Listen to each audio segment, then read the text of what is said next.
Hello students, हम पढ़ रहे हैं chemical properties of amines. Amines की केमिकल प्रॉपर्टीज में हमने देख लिए। फर्स्ट हमने देखा था बहुत ही important basic nature of amines. Second हमने देखी एल्काइलेशन। थर्ड हमने देखा एसाइलेशन। एसाइलेशन में दो तरह की देखी थी हमने, एसिटाइलेशन, बेंजोलेशन। बेंजोलेशन जिसको शॉर्टन बोमान रिएक्शन भी बोलते हैं। और फोर्थ हमने देखी Hofmann isocyanide reaction. Hofmann isocyanide test के नाम से भी इसको बोलते हैं, कार्बोनिलामाइन रिएक्शन भी इसको बोलते हैं। नेक्स्ट हमने देखी कि reaction with nitrous acid. Nitrous acid के साथ रिएक्शन देखी। नाइट्रस एसिड के साथ एलिफेटिक की डिफरेंट टाइप की रिएक्शन थी और एरोमेटिक की अलग तरीके की रिएक्शन थी। ठीक है, इन सब के बाद में नेक्स्ट हमारी जो रिएक्शन आ रही है वो आ रही है रिएक्शन विद हिंसबर्ग रिएजेंट। किसके साथ? Hinsberg reagent. क्या होते हैं Hinsberg reagent? Aryl sulphonyl chlorides को बोलते हैं हिंसबर्ग रिएजेंट। तो अब उसके साथ हमारी रिएक्शन है, अमाइंस की रिएक्शन कराएंगे अपन हिंसबर्ग रिएजेंट के साथ में। देखते हैं सबसे पहले हिंसबर्ग रिएजेंट क्या होता है। ठीक है, तो आइए देखते हैं रिएक्शन विद हिंसबर्ग रिएजेंट्स। ठीक है, सिक्स्थ रिएक्शन है reaction with aryl sulphonyl chloride. किसके साथ? Aryl sulphonyl chloride. Aryl sulphonyl chloride के साथ रिएक्शन है। केमिकल प्रॉपर्टीज हम पढ़ रहे हैं अमाइंस की।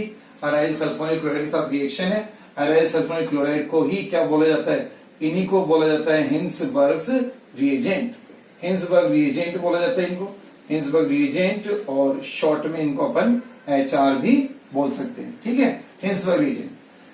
तो फर्स्ट ऑफ ऑल हमको ये समझना है कि हिंसबर्ग रिएजेंट होते क्या है। ठीक है, आओ देखो। ऐसे कंपाउंड्स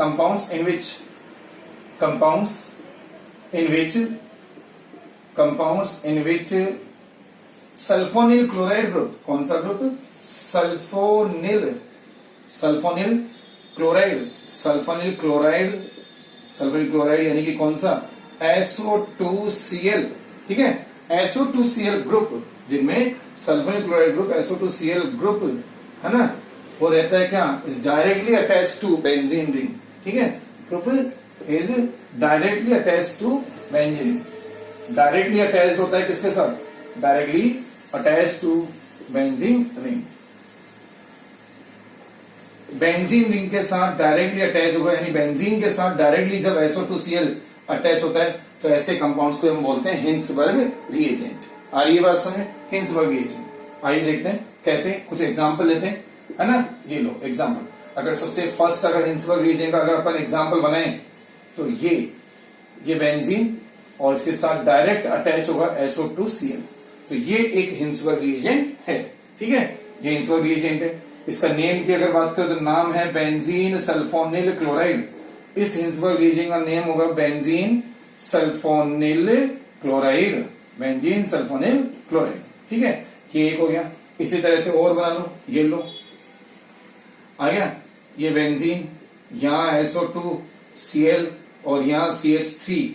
तो ये टोलोइन का सल्फोनिल क्लोराइड है। तो इसका नेम अपन लिख सकते हैं क्या? Toluene sulphonyl chloride. Toluene sulphonyl chloride. Toluene sulphonyl chloride ये इसका नेम है। ये भी एक हिंसबर्ग रिएजेंट है। मैं आपसे पूछता हूं क्या ये भी एक हिंसबर्ग रिएजेंट होगा क्या? ठीक है, ये पूछता हूं मैं आपसे कि क्या ये हिंसबर्ग रिएजेंट है? क्या ये हिंसबर्ग रिएजेंट होगा? तो ये हिंसबर्ग रिएजेंट नहीं होगा। ये हिंसबर्ग रिएजेंट नहीं है। क्यों नहीं है? क्योंकि SO2Cl डायरेक्ट बेंजीन रिंग से अटैच नहीं है। तो जब SO2Cl डायरेक्ट बेंजीन रिंग से अटैच होता है तो उस कंपाउंड को हम बोलते हैं हिंसबर्ग रिएजेंट। ये नहीं है। ठीक है, एक और मैं पूछता हूं आपसे कि क्या ये हिंसबर्ग रिएजेंट है? क्या ये हिंसबर्ग रिएजेंट है? ये भी नहीं है हिंसबर्ग रिएजेंट। क्यों? क्योंकि इसमें बेंजीन रिंग नहीं है, ये तो साइक्लोहेक्सेन है। ठीक है, तो ये भी हिंसबर्ग रिएजेंट नहीं है। तो आ रही है बात समझ में? तो किन कंपाउंड्स को हिंसबर्ग रिएजेंट बोला जाता है? ऐसे कंपाउंड जिनमें sulphonyl chloride SO2Cl group directly attach होता है किससे? बेंजीन रिंग से। आगे बात समझ में? तो इनको बोलते हैं हिंसबर्ग रिएजेंट। तो ये तो हुआ कि हिंसबर्ग रिएजेंट क्या होते हैं। अब देखते हैं कि इनके साथ अमाइंस की रिएक्शन कैसे होती है। प्राइमरी अमाइन की, सेकेंडरी अमाइन की, टर्शियरी अमाइन की, सबके साथ करा के देखेंगे। आइए देखते हैं कैसे होगी रिएक्शन, है ना। तो आइए, तो हिंसबर्ग रिएजेंट हमको समझ में आ गया। अब देखते हैं रिएक्शन क्या होगी। ठीक है, आओ देखो रिएक्शन क्या है ना। तो रिएक्शन है हमारी क्या? रिएक्शन देखो, पहले प्राइमरी अमाइन के साथ कराएं, है ना। तो हिंसबर्ग रिएजेंट को अपन ले लिया, पहले ले लिया हिंसबर्ग रिएजेंट को। ये लो, ये SO2Cl ये ले लिया हमने हिंसबर्ग रिएजेंट। ठीक है, बेंजीन सल्फोनिल क्लोराइड वाला, ये हिंसबर्ग रिएजेंट ले लिया HR, और अब इसकी रिएक्शन करा रहे हैं प्राइमरी अमाइन से। तो प्राइमरी अमाइन को अपन इस तरह से लिख लेते हैं जैसे अपन एसिटाइलेशन में लिखते थे, है ना, एसिटाइलेशन एसाइलेशन में लिखते थे वैसे। एक H अलग से शो कर दिया, तब आपको समझ में आ गया होगा कि एक H अलग से क्यों शो किया जा रहा है, क्योंकि अब यहां से हम किसका रिमूवल शो कर देंगे, HCl का रिमूवल शो कर देंगे। अब यहां से HCl निकल गई है, ये हमारी 1 डिग्री अमाइन थी, ठीक है, 1 डिग्री अमाइन थी, और ये हो गई रिएक्शन, ये लो, ये बेंजीन, ये SO2 है ही, और ये N, ठीक है, NH और R, आ गया समझ में, ठीक है, ये बन गया, ये इसका प्रोडक्ट है, और HCl यहाँ पे बाई प्रोडक्ट के फॉर्म में हो ही जाएगा, आ गया। अब इस कंपाउंड की नेमिंग करनी है, इस कंपाउंड का नेमिंग कैसे करेंगे, इस कंपाउंड की नेमिंग ऐसे करेंगे, ठीक है। ये जो ग्रुप है SO2NH ग्रुप जो है वो एक तरह का सल्फोनेमाइड ग्रुप है। कैसे बना है, ये इस तरह से बना है, SO3H, जैसे SO3H होता है, SO3H, इस ग्रुप को बोलते हैं अपन सल्फोनिक एसिड ग्रुप। क्या बोलते हैं इसको, सल्फोनिक एसिड ग्रुप, इसको सल्फोनिक एसिड ग्रुप बोलते हैं SO3H। इसको कंडेंस करके SO3H, और इसको लिख सकते हैं SO2OH, लिख सकते हैं ऐसे SO2OH। अब इसके OH को हटाकर, इसके OH को हटा के क्या लगा देंगे, NH2, इसके OH की जगह पे क्या लगाएंगे, NH2, तो फिर नेम हो जाएगा इस ग्रुप का क्या, इस ग्रुप को बोलेंगे फिर सल्फोनेमाइड ग्रुप, ठीक है। ये हो गया NH2 यहाँ पे, तो ग्रुप का नेम हो जाएगा क्या, सल्फोनेमाइड, सल्फोनेमाइड ग्रुप का नेम हो जाएगा सल्फोनेमाइड, ठीक है। सल्फोनिक एसिड से सल्फोनेमाइड, जैसे कार्बोक्सिलिक एसिड से अमाइड ग्रुप बनता है, बिल्कुल वैसे ही है। देखो कार्बोक्सिलिक एसिड से कैसे बनता है, ये कार्बोक्सिलिक एसिड होता है COOH, इसमें भी यही होता है, OH को हटाओ और NH2 लगाओ, ये बन गया इसका अमाइड ग्रुप, ठीक है। तो जिस तरह से ये कार्बोक्सिलिक एसिड से ये अमाइड बनाया, सेम वैसे सल्फोनिक एसिड से बनाया सल्फोनेमाइड, आ रहा है समझ में। तो ये जो ग्रुप है वो है सल्फोनेमाइड ग्रुप, आ गया। अब इस पे लग जाए बेंजीन, है ना, इस पे बेंजीन, यहां अगर बेंजीन लग जाए तो नेम हो जाएगा क्या, बेंजीन सल्फोनेमाइड, है ना। मैं यहां लगा के दिखा दूं, अगर ये हो गया है, ये लो, ये बेंजीन और ये सल्फोनेमाइड SO2NH2, ठीक है। तो अब इस कंपाउंड का नेम होगा बेंजीन सल्फोनेमाइड। इस कंपाउंड का नेम क्या होगा, बेंजीन सल्फोनेमाइड, बेंजीन सल्फोनेमाइड, ठीक है। अब ये बेंजीन सल्फोनेमाइड है, अब ऊपर वाले को कंपेयर करो, इन दोनों में क्या डिफरेंस है, इन दोनों में बस केवल इतना सा डिफरेंस है कि नाइट्रोजन के एक H को हटा के, नाइट्रोजन के एक H की जगह पे क्या लगा दिया गया, एक एल्काइल ग्रुप लगा दिया गया, एक H की जगह पे एक एल्काइल ग्रुप लगा दिया, इसलिए फिर अब नेम क्या हो जाएगा इसका, एन एल्काइल, क्या हो जाएगा, एन एल्काइल, एन पे लग गया एल्काइल, और बाकी नेम वो का वही, benzene sulphonamide, N alkyl benzene sulphonamide. आ रही है बात समझ में, एन एल्काइल बेंजीन सल्फोनेमाइड, ये इसका नाम हो जाएगा। तो क्या समझ में आई आपको ये नेमिंग कैसे कराए, सल्फोनेमाइड ग्रुप का नाम कैसे बनाया, सल्फोनिक एसिड से बनाया, बिल्कुल वैसे जैसे कार्बोक्सिलिक एसिड से बनता है, कार्बोक्सिलिक एसिड की OH को हटा के NH2 लगाते हैं तो बनता है इसका एमाइड, सेम वैसे का वैसे ही सल्फोनिक एसिड से OH को हटा के बनाया सल्फोनिक एसिड का एमाइड यानी सल्फोनेमाइड, और अब बेंजीन लगने से नेम होता है बेंजीन सल्फोनेमाइड, और नाइट्रोजन के H को हटा के लगाए एल्काइल तो नेम हो जाता है एन एल्काइल बेंजीन सल्फोनेमाइड। आई बात समझ में, तो ये इसकी नेमिंग, इतनी बात समझ में आ गई। अब देखो ये तो हो ही गया, है ना, तो नेमिंग तो हो गई, तो ये तो हटा देते हैं अपन। अब देखो अभी क्या हो रहा है, अब ये जो कंपाउंड बन गया है, इस कंपाउंड में एक और खास बात है क्या, कि इसमें जो ये H है, इसकी जो ये H है वो एक्टिव H बन चुकी है ना। वैसे भी नाइट्रोजन से अटैच H एक्टिव H होती है, लेकिन अभी ज्यादा एक्टिव हो गई। कैसे हो गई है देखते हैं, देखो कैसे हो गई। ये जो कंपाउंड बना है, ठीक है, अब इसको इधर लेके आते हैं, ये लेके आए, ये SO2 को हमने लिखा, ये SO2, ये NR और ये यहाँ H, सही है। अब ये इसके ऊपर लोन पेयर है ही, एक लोन पेयर तो नाइट्रोजन पे होता ही है। अब देखो जो ये SO2 ग्रुप है, जो ये SO2 ग्रुप है, ये जो ग्रुप है ये इलेक्ट्रॉन विड्रॉइंग नेचर का है। कैसी नेचर का है, इलेक्ट्रॉन विड्रॉइंग नेचर का है, या आप ये भी बोल सकते हो कि -I इफेक्ट वाला ग्रुप है। तो ये यहाँ क्या कर रहा है, इलेक्ट्रॉन पुल कर रहा है, ये नाइट्रोजन के इलेक्ट्रॉन्स को पुल कर रहा है, तो नाइट्रोजन पे इलेक्ट्रॉन डेंसिटी क्या हो जाएगी, कम हो जाएगी। नाइट्रोजन पे इलेक्ट्रॉन डेंसिटी कम होगी तो नाइट्रोजन क्या करेगा, नाइट्रोजन H के इलेक्ट्रॉन्स को क्या यहां से क्या करेगा, पुल करेगा। हालांकि उसको यहां से ही मिल रहे हैं, एल्काइल ग्रुप से ही मिल रहे हैं, बट फिर भी वो यहां से भी पुल करेगा, ठीक है। और अब ये H हो जाएगी कैसी, अब ये H हो जाएगी कैसी, एसिडिक H, एक्टिव H। हमको पता है कि जब भी हाईली इलेक्ट्रोनेगेटिव एलिमेंट से H अटैच होती है तो वह एसिडिक नेचर की जाती है, एक्टिव हो जाती है। अब ये एसिडिक हाइड्रोजन बन चुकी है, एक्टिव हाइड्रोजन बन चुकी है, ठीक है। तो अब ये एक्टिव H है, एसिडिक H है, ठीक है। तो अब ये एसिडिक नेचर की, तो इसकी रिएक्शन हम बेस से करवा सकते हैं। इसकी अगर बेस से रिएक्शन करवाई जाए NaOH से, है ना, NaOH बेस से रिएक्शन कराई जाए तो एक बहुत ही सिंपल जो एसिड बेस की रिएक्शन होती है, एसिड बेस रिएक्शन करके सॉल्ट वाटर बनाते हैं, वो रिएक्शन यहां होगी। कैसे होगी, यहां से आएगा H, ये वाली तो आएगी H, और बेस से आएगा क्या, OH, ठीक है। तो एसिड बेस, ये एसिड है, ये बेस है, एसिड बेस रिएक्शन करके क्या बनाएंगे, सॉल्ट वाटर। तो ये तो बन गया वाटर, तो ये तो क्या अपन ने माइनस क्या H2, ये तो क्या माइनस H2, और जो Na है, Na जो Na प्लस के फॉर्म में, वो आएगा यहाँ N के साथ H की जगह पे। कैसे आएगा, देखो ऐसे लिखेंगे इसको, है ना, ये इतना तो ये हो ही गया SO2, और फिर ये N, ये R। अब नाइट्रोजन पे लोन पेयर होंगे दो, एक नेगेटिव चार्ज, और Na होगा क्या, प्लस के साथ, ठीक है, Na प्लस के साथ। कैसे, यूं देखो N पे एक लोन पेयर तो पहले से था ही। अब उसने क्या किया, जब ये NH बॉन्ड ब्रेक हुआ, जब ये NH बॉन्ड ब्रेक हुआ तो NH बॉन्ड के इलेक्ट्रॉन भी किस पर आ गए, वो भी नाइट्रोजन पे ही आ गए, है ना। तो अब वो जो दोनों इलेक्ट्रॉन थे बॉन्ड के, अब वो लोन पेयर के फॉर्म में आ गए। तो एक लोन पेयर पहले से था, एक लोन पेयर और हो गया, तो दो तो लोन पेयर हो गए। साथ में इसने एक इलेक्ट्रॉन क्या किया, इसने बॉन्ड के दो इलेक्ट्रॉन उठाए, बॉन्ड से दो उठाए, जिनमें से एक तो खुद का ही है और एक किसका है, एक H का है। तो एक H से लेके आया, इसलिए फिर नेगेटिव चार्ज आगे समझ में, ये था। अब ये नेगेटिव है, और Na जो कैटायन है, तो कैटायन एनायन, अब यहाँ इनके बीच में आयनिक बॉन्ड है। कैसा बॉन्ड है, यहाँ आयनिक बॉन्ड है, इसलिए अपन डैश या हाइफन ये यूज नहीं कर रहे हैं, ठीक है। कैसा बॉन्ड है, आयनिक बॉन्ड है। तो ये बन चुका है एक सॉल्ट, आ गया।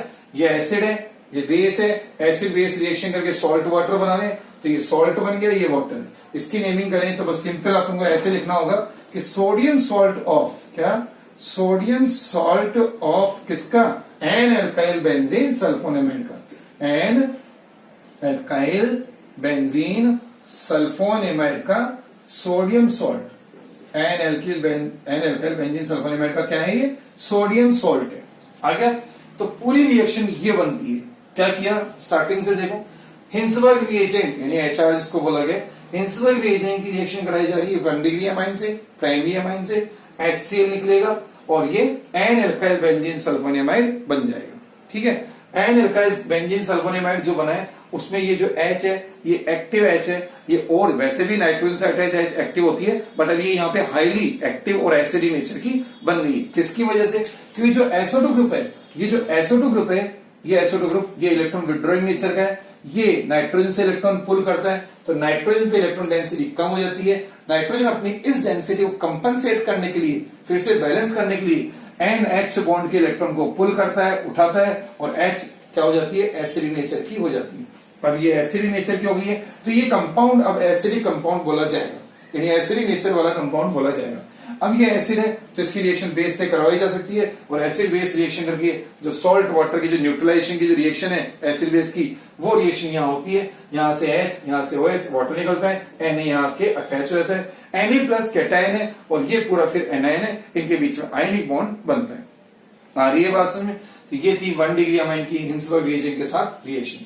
तो इसका मतलब कि जो ये प्रोडक्ट आ रहा है हिंसबर्ग रिएजेंट का 1 डिग्री अमाइन के साथ, उसके बारे में हम दो चीज बोल सकते हैं कि ये एक तो क्या, ये जो प्रोडक्ट है वो एसिडिक नेचर का है। कैसे नेचर का है, एसिडिक है, और साथ में अब क्योंकि एसिडिक है इसलिए क्या है, बेस सॉल्युबल है, बेस में क्या हो जाएगा, डिसोल्व हो जाएगा, सॉल्युबल हो जाएगा, क्योंकि बेस के साथ रिएक्शन कर लेगा, है ना। तो क्या हो गया, 1 डिग्री अमाइन के साथ जो प्रोडक्ट आ रहा है वो एसिडिक है और बेस सॉल्युबल है। 1 डिग्री अमाइन का और HR का जो प्रोडक्ट है वो एसिडिक और बेस सॉल्युबल है। ये बहुत इंपॉर्टेंट चीज है ना।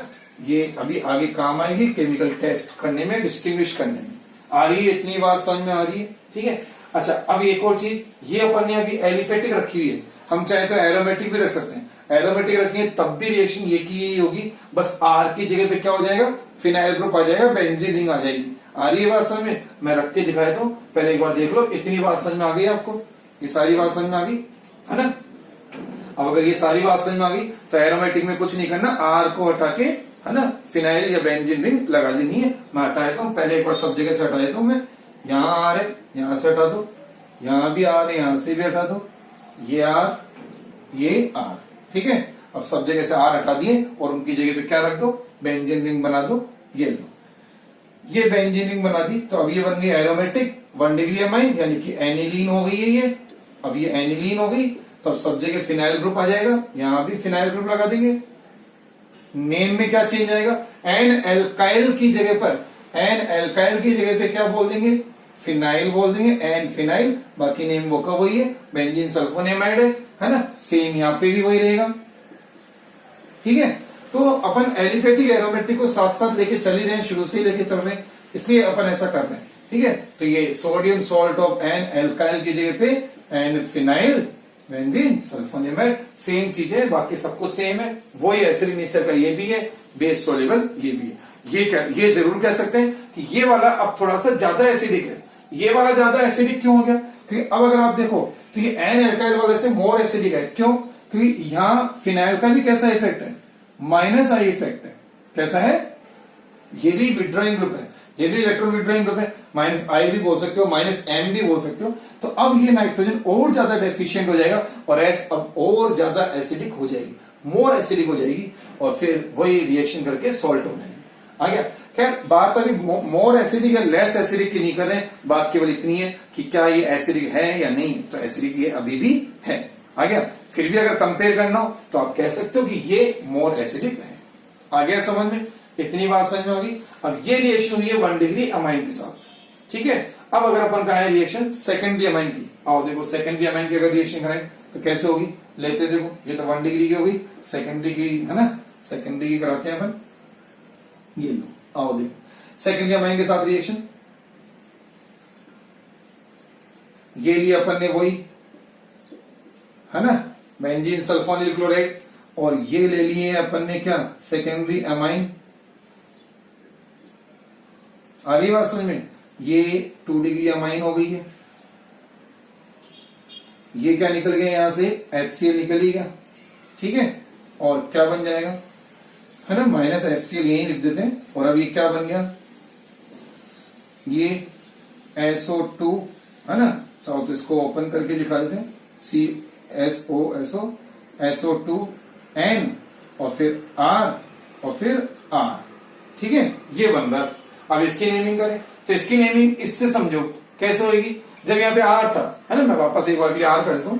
जब यहाँ R था, जब यहाँ R था तब इसका नाम एन एल्काइल बेंजीन सल्फोनेमाइड था, तब एक R था। अब कितने R हो गए, 2।